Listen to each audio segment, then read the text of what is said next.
अस्सलाम वालेकुम fellow riders, welcome back to the channel. Last video में मैंने आपको मिनरल सिंथेटिक ऑयल्स का फ़र्क बताया था और जो मल्टीग्रेड ऑयल किस तरह से बनाए जाते हैं उसकी डिटेल बताई थी। आज के वीडियो में हम उसी को आगे कंटिन्यू करेंगे। विस्कोसिटी ग्रेड हमने डिटेल्स पिछली वाली वीडियो में देख लिया।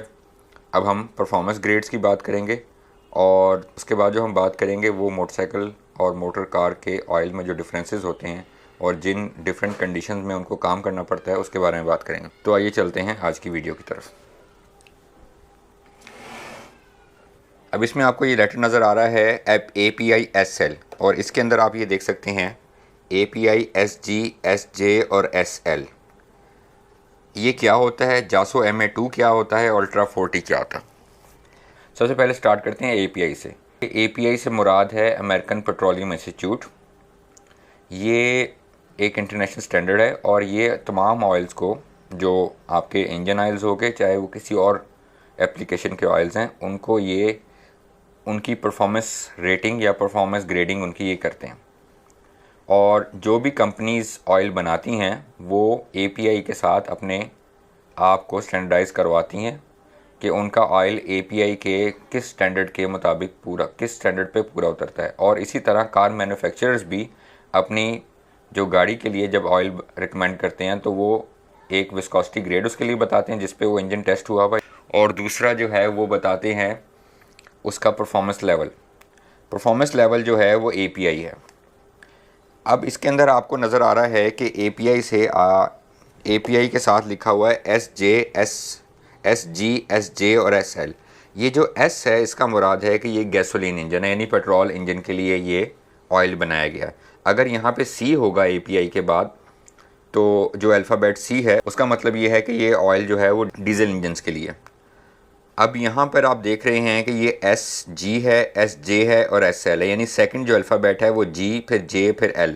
ये जो सेकंड अल्फ़ाबेट है ये आप क्रोनोलॉजिकली आप कह लें कि ये जिस तरह इसके ग्रेड्स बढ़ते जाएंगे उस तरह ये अल्फ़ाबेट अगला वाला भी बढ़ता जाएगा। इसको आप उस तरह समझ लें जैसे एंड्रॉयड O ओरियो के बाद P आया, और इसी तरह ये भी अगला अल्फ़ाबेट जब बढ़ता जाएगा, आगे चलता जाएगा, तो वो परफॉर्मेंस लेवल बढ़ते जाएंगे। इस वक्त जो करंट परफॉर्मेंस लेवल चल रहा है API SP है, वो अभी रिसेंटली आया है, मई 2020 में उसको उन्होंने अनाउंस किया है। और उससे पहले था SN और उससे पहले था SM और उससे पहले SL। SJ और L जो हैं वो करंट हैं और SG जो है ऑब्सोलीट हो चुका है। इसमें ये देखने वाली चीज़ है कि जो लेटेस्ट ग्रेड होते हैं, जिस तरह API-SN कह लें, तो वो बैकवर्ड कंपैटिबल होते हैं, यानी उसमें तमाम वो प्रॉपर्टीज़ होती हैं जो उससे पीछे गुज़रे हुए ग्रेड्स में थीं। तो अगर एक गाड़ी आपकी जो है वो रिकमेंड कर रही है कि उसमें SL डाला जाए ऑयल, तो उसमें आप SL और SM, SN भी डाल सकते हैं, लेकिन उसमें SJ या SG नहीं डाल सकते। तो ये थी API रेटिंग्स, जो परफॉर्मेंस रेटिंग्स होती हैं। यहाँ पे मैं आपको इसका स्क्रीनशॉट लगा दूंगा। यामाहा YBR का जो मैनुअल है उसमें SE रेटिंग का ऑयल या उससे बेहतर ऑयल कहा गया है, तो इसलिए इस लिहाज से SG भी उसमें चल सकता है। इन रेटिंग से मुराद क्या होता है? इसमें ये जो लेटेस्ट ऑयल्स होते हैं वो बेटर हाई टेम्परेचर आपको स्टेबिलिटी प्रोवाइड करते हैं। ऑयल हाई टेम्परेचर पे ऑयल ब्रेकडाउन नहीं होता। दूसरा, डिपॉजिट कंट्रोल बेहतर होता है। वार्निश और जो ये आपके स्लज फॉर्मेशन जो होती है इसके अंदर इनहिबिटर्स लगे होते हैं।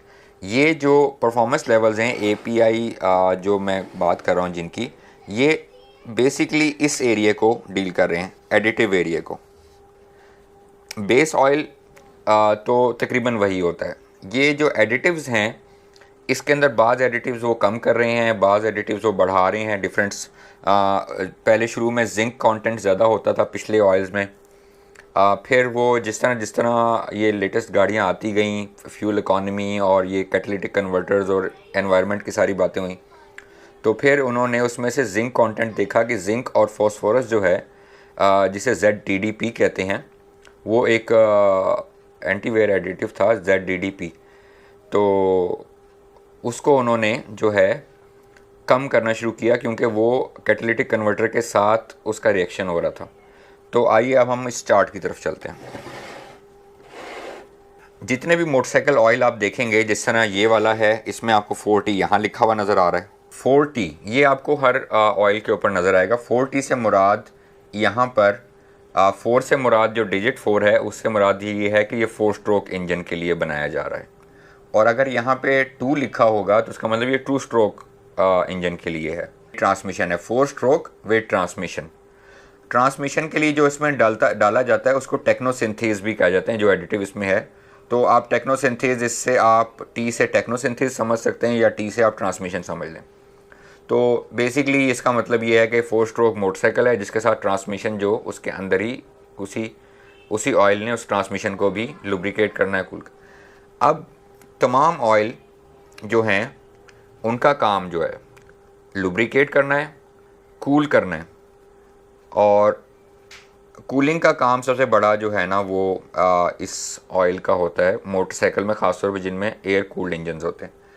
क्लीन रखना इंजन को अंदर डिपॉजिट से, वार्निश से, स्लज से, और उसके बाद प्रोटेक्ट करना। प्रोटेक्ट करने का इस तरह से कह लें कि अंदर करोजन या रस्ट जो आपके ये कंबस्टन से जो बाय प्रोडक्ट्स जो एसिड्स बनते हैं उसको न्यूट्रलाइज करना, यानी इंजन को लुब्रिकेट करना, कूल करना, क्लीन करना एंड प्रोटेक्ट करना।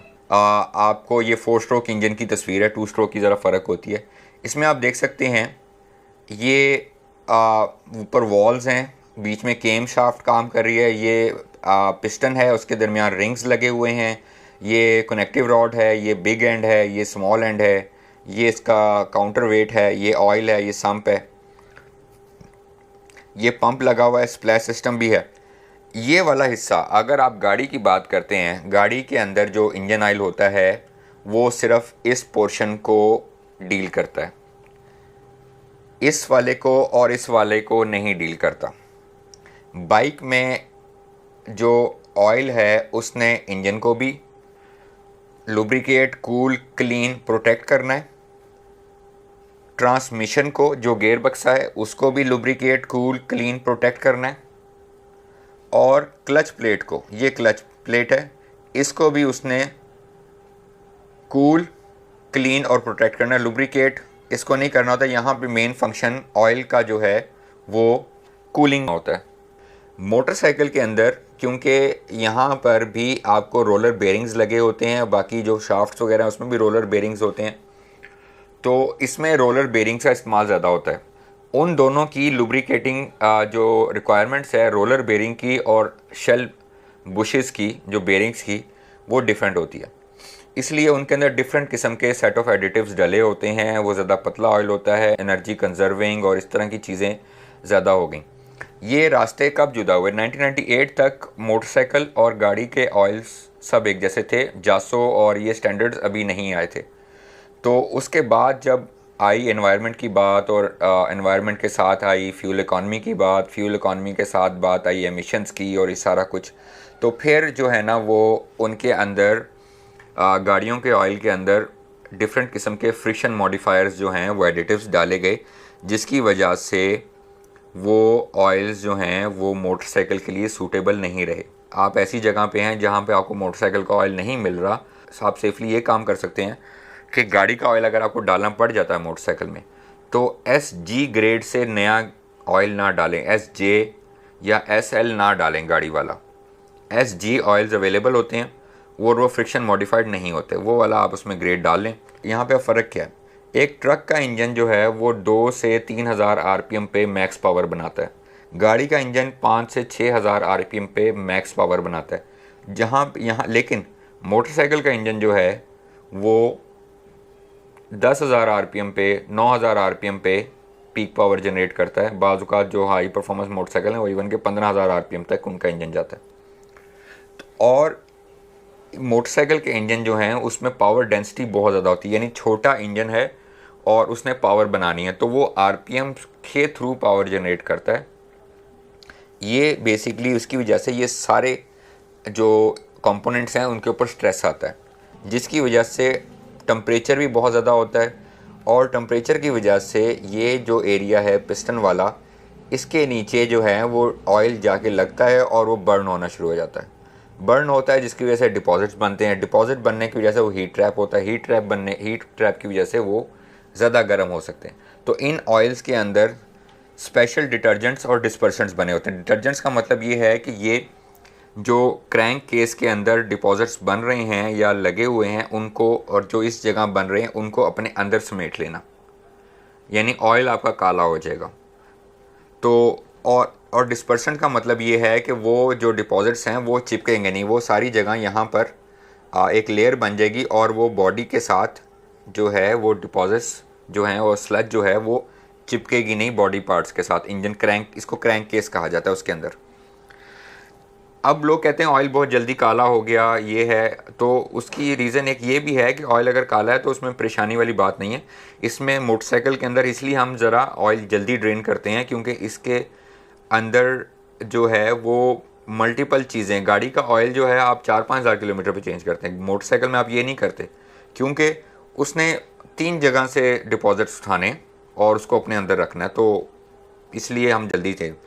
अब ऑयल गंदा होने से इतना परेशान ना हो, क्योंकि जब आप ये भी इसकी मिसाल इस तरह ले लें कि जब कपड़े धोते हैं तो पानी गंदा हो जाता है लेकिन कपड़े साफ़ रहते हैं, ठीक है। तो उसका ये है कि वो जो आपका डिटर्जेंट ने जो वो उनकी मैल कपड़ों की वो पानी में ही रख ली और कपड़ों से उतर गई। इसी तरह यहाँ पे भी डिटर्जेंट्स और डिस्पर्सेंट्स बड़े एक्टिवली काम कर रहे होते हैं मोटरसाइकिल इंजन के अंदर, उनकी मिकदार थोड़ी ज़्यादा होती। विस्कोसिटी इंडेक्स इम्प्रूवर्स भी होते हैं इसके अंदर, एंटीऑक्सीडेंट्स और एंटी करोजन इनहिबिटर्स, ये तकरीबन गाड़ी में और मोटरसाइकिल में सब में होते हैं क्योंकि एसिड्स तो इसमें भी आने हैं कंबस्शन से और उसके अंदर भी आने हैं। अब हम आ जाते हैं गियर बॉक्स की तरफ। यहाँ पे जो सारी की सारी जो थी वो मोशन जो थी स्लाइडिंग थी। ये आप देखें कि ये केम शाफ्ट मूव कर रही है, ये रॉकर आर्म्स हैं, इसके दरमियान ऑयल, इसके ऊपर एक फिल्म, ऑयल की एक फिल्म जो है उस पर स्टिक कर रही है और मेटल टू मेटल कांटेक्ट नहीं हो रहा। यहाँ पे भी देखें ऑयल इसके दरमियान चल रहा है और मेटल टू मेटल कांटेक्ट नहीं हो रहा। यहाँ पे सारे का सारा जो मोशन है वो रोलिंग है, यानी स्लाइडिंग और रोलिंग है। लेकिन यहाँ पर ऑयल ज़रा डिफरेंट चैलेंज से काम कर रहा है। स्पीड वही है 10,000 RPM, यहाँ पे भी 10,000 RPM चल रहे हैं, लेकिन यहाँ पर ये देखें, ये वाला जो पोर्शन है ना, ये वाला और ये वाला, अब ऑयल आ रहा है इसके दरमियान में। अब क्या हो रहा है कि ऑयल यहाँ पे आके और यहाँ पे आके इस तरह से फंसता है कि ऑयल के जो मॉलिक्यूल्स होते हैं उनके दरमियान एक वेज आता है और वो मॉलिक्यूल्स को तोड़ने की कोशिश करते हैं, सेपरेट करने की कोशिश करता है। हाई प्रेशर यहाँ पे आ रहा होता है, अगर यहाँ पे ज़्यादा बारीक तेल होगा तो यहाँ मेटल टू मेटल कांटेक्ट हो जाएगा और ये पिटिंग कहते हैं इसको। पिटिंग का मतलब ये होता है इसके अंदर माइक्रोस्कोपिक क्रैक्स आना शुरू हो जाते हैं और ये जो दंदे हैं इसके, ये डैमेज होना शुरू हो जाते हैं। यहाँ पे ख़ास किस्म का इसके दरमियान आप टेक्नोसिंथेस, जिसकी मैंने पहले बात की, वो और एक high share, high pressure, extreme pressure additives इसके अंदर डाले जाते हैं ताकि वो उसको थोड़ा सा इलास्टिक कर देते हैं ऑयल को, जिसकी वजह से वो ये वाला जो गेयर के दरमियान, जो गरारियों के दरमियान जो लुब्रिकेशन का काम है वो अंजाम दे सके। यहाँ से भी हीट उसमें ऐड हो रही है, यहाँ से तो भी हीट ऐड हो रही है, यहाँ पे भी प्रेशर पड़ रहा है, यहाँ पे भी डिफरेंट काइंड ऑफ प्रेशर पड़ रहा है। तो इसके लिए उन्होंने इसमें एक्सट्रीम प्रेशर एडिटिव्स और एंटी वेयर एडिटिव्स थोड़े से ज़्यादा होते हैं जो इस चीज़ को प्रोटेक्ट करने होते हैं गरारियों को। यहाँ पे गरारियाँ, ना ही गाड़ी के इंजन में कोई गरारी नहीं होती, वहाँ पे सारी स्लाइडिंग मोशन होती है। अब यहाँ पे जो स्ट्रेन है और जो लोड है, ये high load high pressure environment है, ये high temperature high load environment है। तो यहाँ से भी हीट ऐड हो रही है, यहाँ से भी हीट ऐड हो रही है। असल में ऑयल को क्या चीज़ मारती है? हीट। अगर ऑयल पतला होगा वो फिल्म नहीं होगी, मेटल टू मेटल कांटेक्ट हो जाएगा। ऑयल ज़्यादा गाढ़ा होगा तो इसके दरमियान वो आके फंस जाएगा और ये चीज़ों के दरमियान एक अपना, इसे फ्लूइड ड्रैग कहते हैं, फ्लूइड ड्रैग बहुत बढ़ जाएगा जिसकी वजह से इकॉनमी फारिग हो जाएगी। और ये फ्लूइड ड्रैग बढ़ेगा, इकॉनमी जो है वो नीचे आ जाएगी और पावर भी नीचे आ जाएगी। इसलिए जो ऑयल कंपनी रिकमेंड करती है कि हमारे इंजन में इस विस्कोसिटी ग्रेड का ऑयल डाला जाए, आप वही डालें, उसके ऊपर कोई एक्सपेरिमेंट करने की ज़रूरत नहीं है। आप बेहतर ग्रेड डाल सकते हैं, बेहतर ब्रांड ले सकते हैं, सिंथेटिक डाल सकते हैं, लेकिन विस्कोसिटी ग्रेड को आप चेंज नहीं करें। ये मैं VII जो है विस्कोसिटी इंडेक्स इम्प्रूवर पिछले वाले लेक्चर में आपको मैं बता चुका हूँ। अच्छा, अब आ जाएं हम इस तरफ। ये बेसिकली एक छोटा सा मैंने अपनी तरफ से आर्ट पेश किया, एक क्लच प्लेट बनाने की कोशिश की है। बीच में आपको क्लच प्लेट नज़र आ रही है और ये साइडों पे स्टील प्लेट्स हैं। ये जब आपने क्लच छोड़ा होता है तो ये स्टील प्लेट्स और ये वाली स्टील प्लेट और ये वाली स्टील प्लेट स्प्रिंगों से प्रेस हुई होती है और जो है वो ये एक पीस होता है। जब ये घूमेगा तो ये क्लच प्लेट घूमेगी तो स्टील प्लेट्स भी घूमेंगी, स्टील प्लेट घूमेगी तो क्लच प्लेट भी। स्टील प्लेट्स जो हैं वो कनेक्टेड होती हैं आपके फाइनल ड्राइव से यानी गियर बॉक्स के साथ, और जो क्लच प्लेट है वो आपकी इंजन से कनेक्ट होती है, यानी वो इंजन की स्पीड पे घूम रही होती है और स्टील प्लेटें गियर बॉक्स की स्पीड के साथ घूम रही होती हैं, यानी टायर की स्पीड से।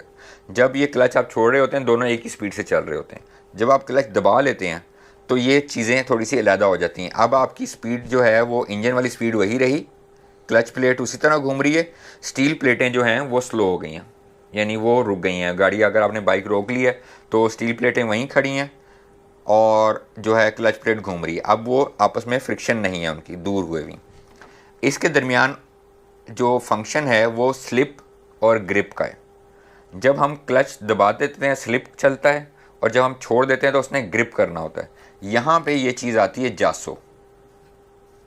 ये जो मैं जासो की बात कर रहा था, यहाँ पे ये जासो आता है। जासो जो है, जासो MA2 और जासो MA, ये दो हाई स्टैंडर्ड्स हैं जो कि उन मोटरसाइकिल्स के लिए है जिसके अंदर क्लच जो है वो वेट टाइप है, यानी वो ऑयल में डूबा हुआ है। इसको वेट कपलिंग भी कहते हैं। अगर आपको MA1 और MB नज़र आए, जिस तरह ये लो स्टैंडर्ड्स हैं, इसके अंदर फ्रिक्शन जो टेस्ट है वो ये पास नहीं करती। इसके अंदर जो है ये ऑयल जो है वो फ्रिक्शन मॉडिफाइड ऑयल है। ये आप कह लें स्कूटर्स के लिए।